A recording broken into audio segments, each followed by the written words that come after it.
Good afternoon, and thank you for joining me on another episode of Ask Sharifah. We're going to have some fun as always, but like I always say, make sure you go ahead and share this video because friends don't let friends miss out on Ask Sharifah.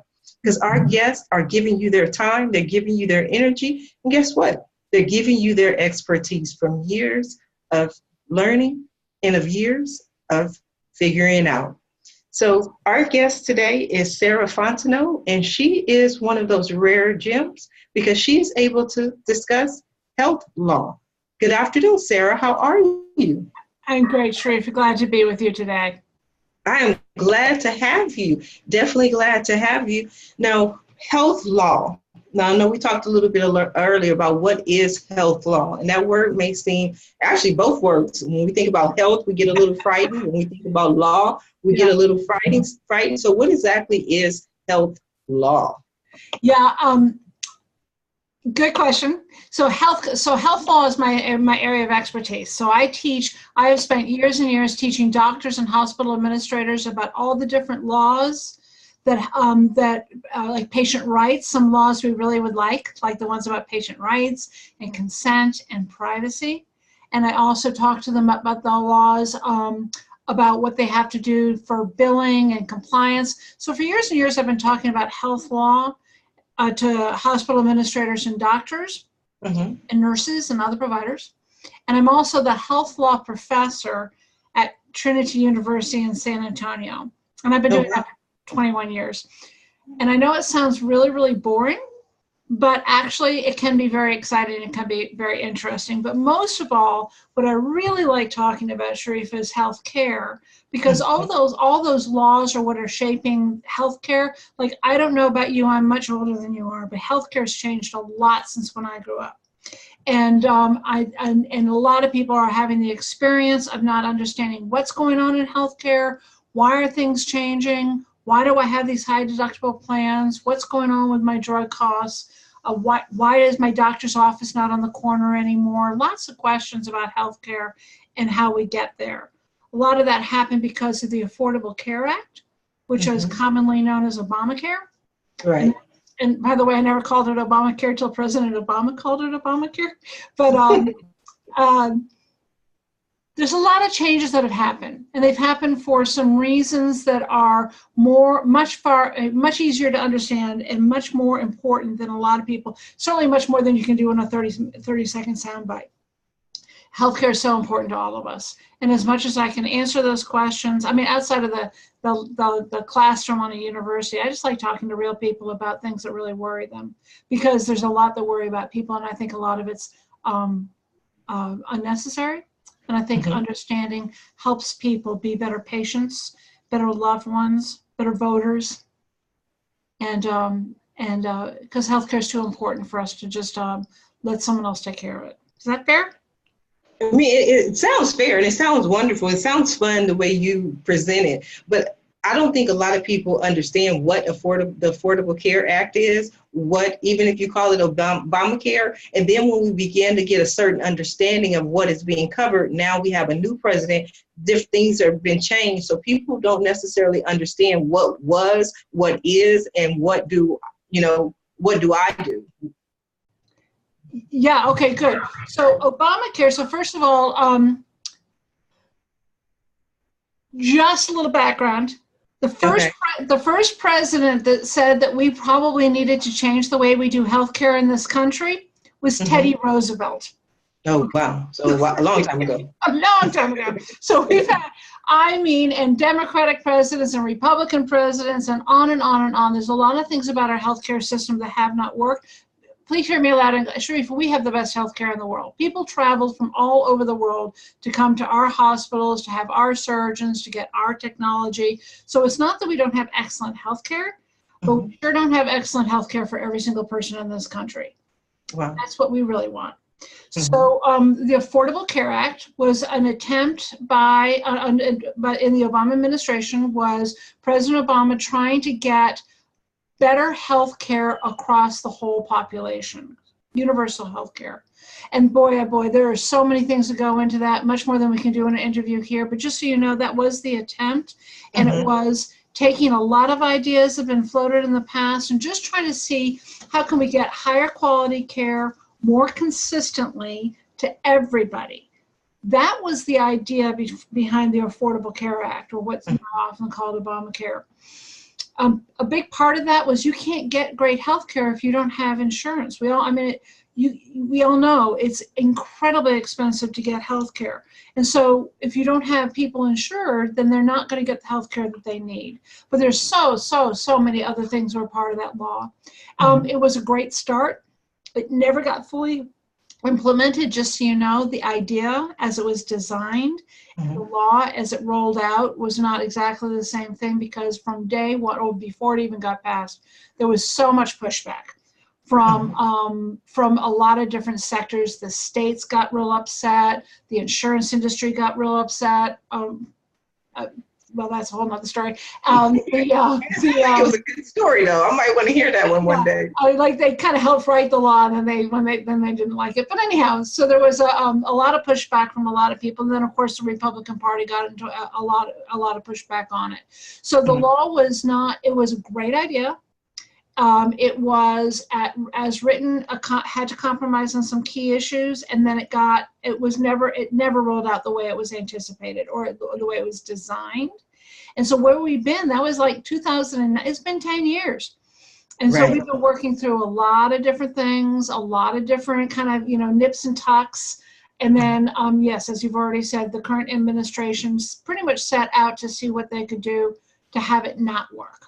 And so there's a lot of efforts against it, a lot of things that have undermined the law. So right now it's kind of limping along, but the things that I think is very interesting is in this last election cycle, for the first time in 10 years, more than half of Americans now are in support of the Affordable Care Act. Which is I believe that. I mean, I really believe that they are in support because they've seen what is done. When you look at, and it may just be drastic cases, but people who cannot afford their medications. You're a diabetic, but you can't afford insulin. Different people, different diseases, but they can't afford. And then I'm no spring chicken myself. I remember in jobs, it used to be standard across the board. When you were hired, you received health benefits. Right.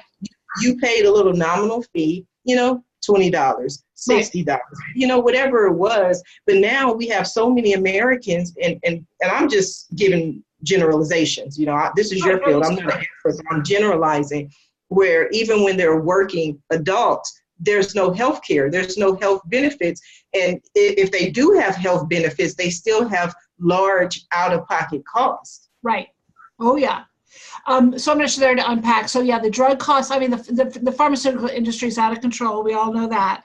And there's a lot that has to happen there. And again, the power of that industry, the power of the lobbyists in that industry is just breathtaking.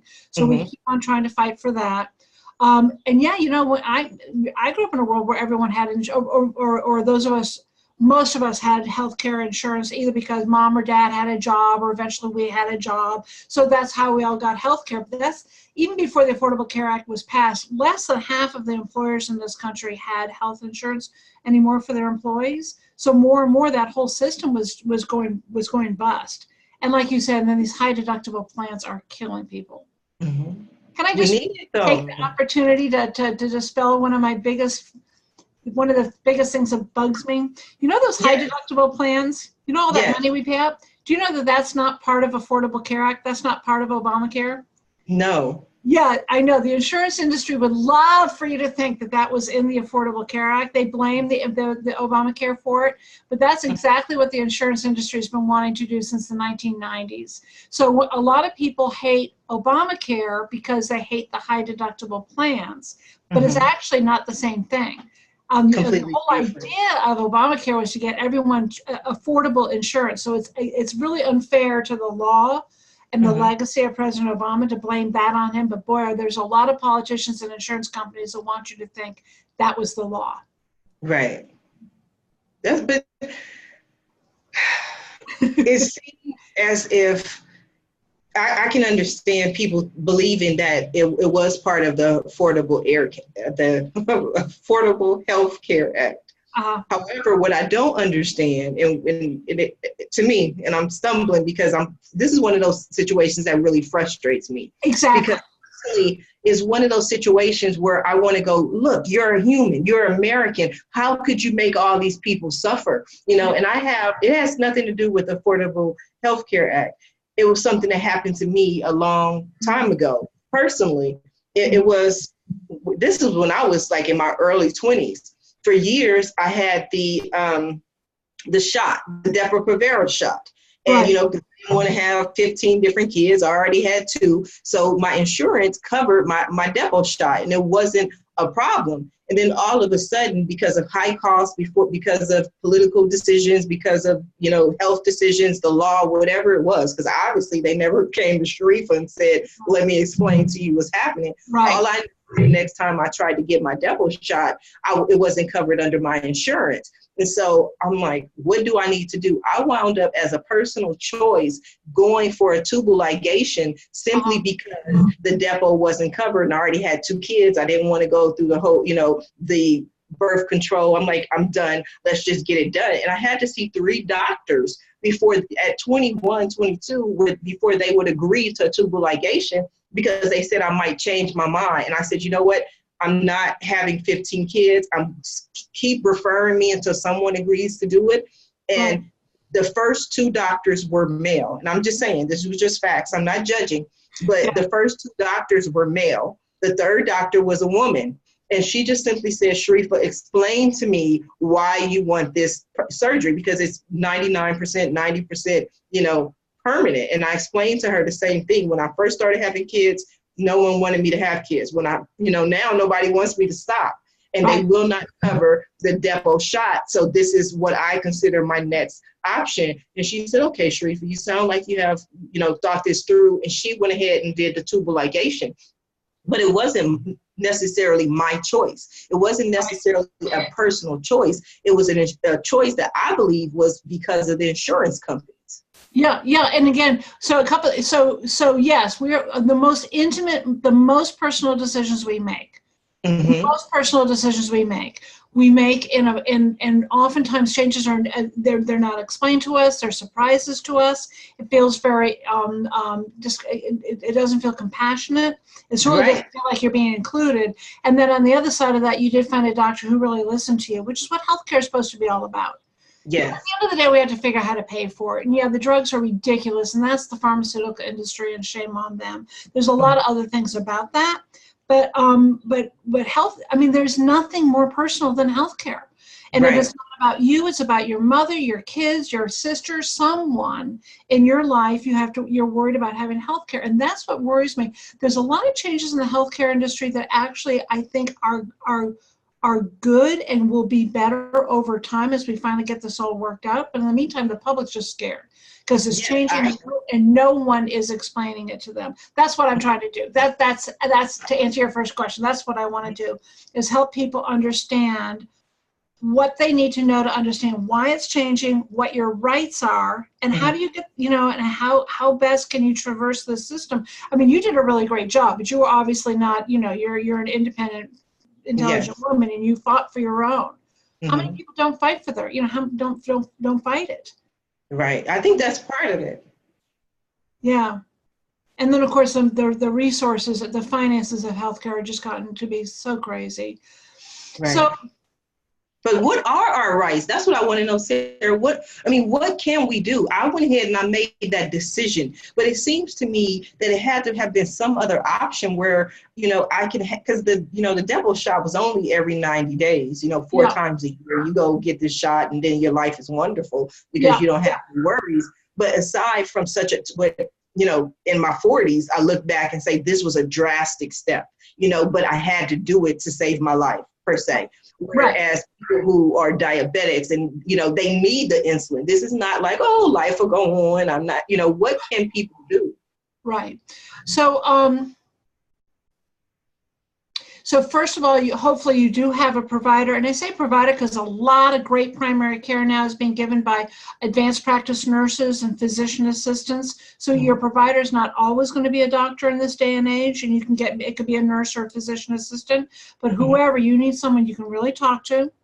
Talk to about your fears, your concerns, your dreams, your hopes, and your finances, and say, this is what my goals are, and they can help you come up with the best possible choices. But that should be a decision that you come to together, right? That's the whole point of informed consent. It's you consenting to what you do to your own body and have someone help you make those decisions.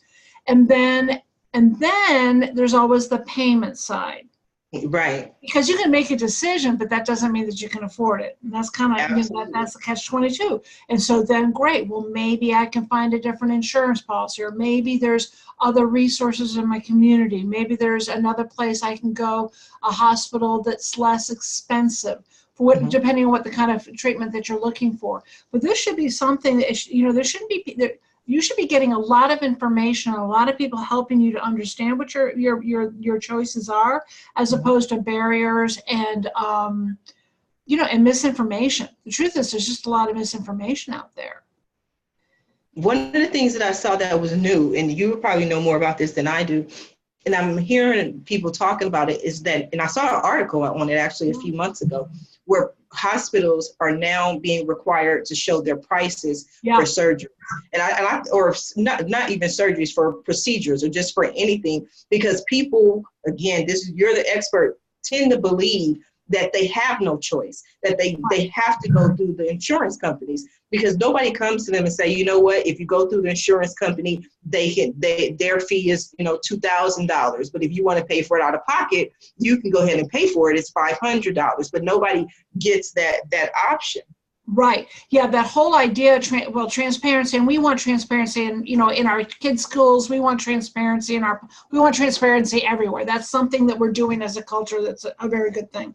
But pricing in hospitals, Sharifah, it's not just one hospital is different from the other hospital. The thing that I think would shock most Americans is to know that you can have 3 patients in the waiting room at a hospital, and they could have exactly the same procedure, and they pay 3 different prices. Oh, wow. I've never heard that in my life. Yeah. Wow. So if one patient is in an insurance company, that insurance company negotiated with the hospital to get a better price. So they're getting one price. Let's say the next patient is there on being paid, say through Medicaid. And so Medicaid has negotiated a second price. And if you're there all on your own, I promise you that you're paying a third price, and your price is probably twice what the other 2 patients are. Because again, there's just the whole way. And I should tell you something. I'm on the board of directors of my hospital, and I am proud to be there. And I'm not saying hospitals are bad. I'm just saying that the pricing is crazy, and it has to be transparent, so you can make these decisions and find out, again, what it's going to cost before you ever get there. And no more surprise bills. And there's so many things that keep people from getting the care that they need, because people are so worried about, they don't even know what it's going to cost, but they're so worried about the cost that they don't get the care that they need, right? Yes, absolutely. I'm glad that you're on the board at the hospital. They need people like you to tell them, look, we have to be transparent. But I want to go back to what you were saying earlier about the 3 different people and the 3 different prices. And again, I'm going to say this one more time, that you're the expert, but I just have to ask, we are discussing human beings, are we not? Like, are these people that we're negotiating, based on, these are their lives, that, we're not car shopping here or shoe shopping. No. And oftentimes we're talking about life-saving treatment. Yes. How do we fix this? What do we do? I mean, this is what I'm so passionate about. I've seen instance after instance. I remember one time I went to the ER because I was having these chest pains, and I'm dramatic anyway, if you can't tell. I thought I was dying. You know what I mean? I thought it was the last one. I was having a heart attack or something, and I went. And I was there for a long time. I don't know. I won't say all day, but I was there for hours. Finally was seen. And for lack of a better term, he told me to take a couple of aspirin and go see your doctor on Monday. Right. They gave me a $2,500 bill. $2,500 bill. And I'm like, wait a minute. Like, I could have seen myself and taken to it, but I was horrified. And it wasn't, I don't even remember if I had insurance or didn't have insurance because I've been laid off several times. But I knew that I at least didn't have the insurance card on me or the information because I just went to the doctor and I couldn't, maybe I didn't have it in my purse. But what I do know for a fact is that I received a bill for $2,500 where the gist of what he told me was to go see my doctor next week. Right, right. You know, Sharifah, a lot of people right now think that the magic bullet, if I may, I've slipped this in. A lot of people think the magic bullet is Medicare for all. Mm-hmm. Just have everyone, and by the way, I'm not against it. I'm telling you the idea of just everyone walks in, gets the care they need, and you don't get those bills is really exciting. And I understand, especially because of the frustrations of what you're talking about. Yeah, I can see that's why a lot of people are for that. And it's a really interesting idea. Mm-hmm. But that's not as easy as the politicians want you to believe either. Right. And so let me just tell you, and this is you and me and my new best friend. So if you go to my website, I have a 45-minute film that'll tell you everything you want to know about Medicare for all and why it's not going to be as easy as people are hoping it will be. Now, the whole idea of having to shell out that kind of money, and again, 3 different prices for 3 different people for the same procedure, there's a lot about our system that needs to be fixed. And that's what I'm saying. Again, way back Teddy Roosevelt was saying, there's this system, we have great health care. If you can afford it, if you're the right person in the right place with the right money, we need to make sure everyone has health care and the health care they need. And that, before the Affordable Care Act or Obamacare was passed, medical bills was the #1 reason for bankruptcy in this country. Now, how can we possibly hold our heads high when that's true? Mm-hmm. Again, talking about real human beings. Yes. So we've got big issues to fix. I tell my students, it took us decades to get in the trouble we're in. And again, I don't think there's a magic bullet. I'm very, very interested in personally, I would just stay with the Affordable Care Act and try to get it to work. Like I said, it was never rolled out the way it was designed. There's been a lot of people who have been pushing back about it, but the politics seem to be finally shifting in favor of the Affordable Care Act. And so that's why a lot of people now are saying, let's just get rid of this and start all over again. Well, I'm like, oh my word. We're 10 years in, and a lot of people are getting hurt. Let's just keep on seeing if we can get this to work.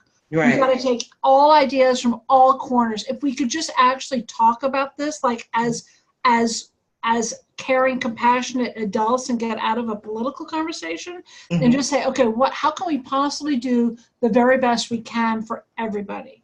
I know I'm sounding like I'm preaching, but that's my passion. No, you're not. That's what I want to do. That's you don't sound like you're preaching. You don't sound like you live in a utopian world. None of that. You sound like someone who understands that we are talking about people, humans. Right. Who live, who breathe, who need their medication. They need these things to survive. They need to go make decisions for their lives. They need to take care of their family and not just. And one of the reasons, and I don't think I said this in the beginning, but one of the reasons I got here, I'm a lawyer now, but I started my first 8 years, I was a nurse. And a lot of this is because I was nursing. I was in the bed at the bedside. I was seeing people deal with all these horrific things, and it just made me so sad and angry and wanting to do whatever I could to add my voice to it. So that's why I got into health law. But my first and foremost, I was a nurse, and it gets back to just thinking about the patients and all the people I've seen since, all my own loved ones. You just want to make sure that people get what they deserve. And what they deserve is great health care, regardless of who they are and regardless of the payment. And boy, oh boy, we got a lot of work to do, Sharifah. Yes, we do. We really do. I mean, because what we deserve is the right to life, liberty, and the pursuit of happiness. Yeah. I mean, I believe those are the simplest things. And sometimes people say that I myself live in a utopian world because I don't necessarily believe in just free health care. I don't know if that's the extreme, but what I do know, because people ask the question, well, hospitals cost. It costs for the equipment. It costs to pay the staff. So somebody has to incur those costs. And I tend to be one of those people that looks at it like, well, if we were going to war for whatever reason, we would find the money for us to defend ourselves or to do whatever we have to do. So we have to find some kind of way, to me, to be able to take care of the people that we love the most. Yeah, I love that. And by the way, I love pies. I love dreams being pie in the sky. I always tell my students, what kind of person dreams like every day, everyday stuff like, oh, that's nothing special. I mean, dreams should be big, right? Yes, Your yes. passion should be big. And yeah, I do think we should have a huge heart and a huge ability and keep on working for that. And it's not enough not to keep fighting for that. Well, I hope you are, and I believe that you are. Let's please give our viewers your website address again. I definitely want to make sure that they check it out because you are amazing. If nothing else, let me tell you, I see the nurse in your spirit because I could just see you showing up at the bedside with that smile because people don't understand. Healthcare sometimes is just that smile. It's just having someone to hold your hand and say everything is going to be okay and you feel better because you're already afraid. You're already scared. You don't know what's going to happen. And then you have this large bill at the end of the day. So just want someone who says, you know what, I care about you. So let's figure out together how to heal, how to be happy, and how to live. Yeah, thank you, Sharif. Thank you very much. So my website is just my name. It's www.sarahfontenot.com. And on my website, you will see that, Sharifah, if anyone wants to keep my voice in their head, every two weeks I have an e-newsletter that I send out about healthcare, and I'll explain. It's got the really cute name because my last name is Fontenot, so it's called Fontenotes, which is very cute. Anyhow, my Fontenotes. Every 2 weeks it just comes out. It's free, and it'll tell you. I'll just take one thing about healthcare, and sometimes it's like what a vital signs mean. Sometimes like what the public would want to know, and a lot of times it'll take on the politics of healthcare reform and just try to pick one thing and explain it. I don't dumb it down because people don't need things dumbed down. People need to have things described and explained using real words. Not big medical words or big legal words, but just real language and explaining it in a clear manner so that they can make their own decisions. And that's what I love doing. So that's my website. If you want to hear more about Medicare for All, check out the video. And if you're interested, sign up for Fontenotes. I'd be honored.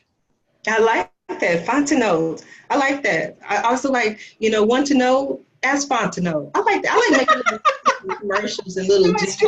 Let's do that. No, I gave that to you. You my new best friend, Sarah. I just gave that to you. Want to know? Ask Fontenot. That's like almost like a political campaign. You know what I mean? Like you put it on a little bumper stickers or everything. Down to the end of the show, and what I love to do, just because I missed anything, I talked too much, or I didn't ask any questions, I love to allow my guests a few minutes to really speak to the viewers and let them know what you want them to take away from your interview. It's been such a pleasure talking to you, and I'm happy to do that. Oh, thank you. Thank you. Did you have anything you want to let the viewers know? Just keep asking questions.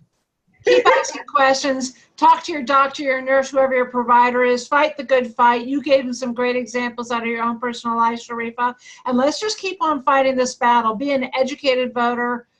Just let's keep on fighting a good fight. That's all I want to say. I love it. I love it. I love it. To all our viewers, thank you for watching. Thank you for tuning in. As always, please go ahead and share this video because friends don't let friends miss out on Ask Sharifah. So Sarah, thank you for joining us on today's episode of Ask Sharifah. Thank you. You are so welcome. You're so welcome. If anyone would like to see more of our entertaining, informative interviews, please visit the website. Or if you'd like to be a guest, go to AskSharifah.com. Until next time, everyone have a wonderful day.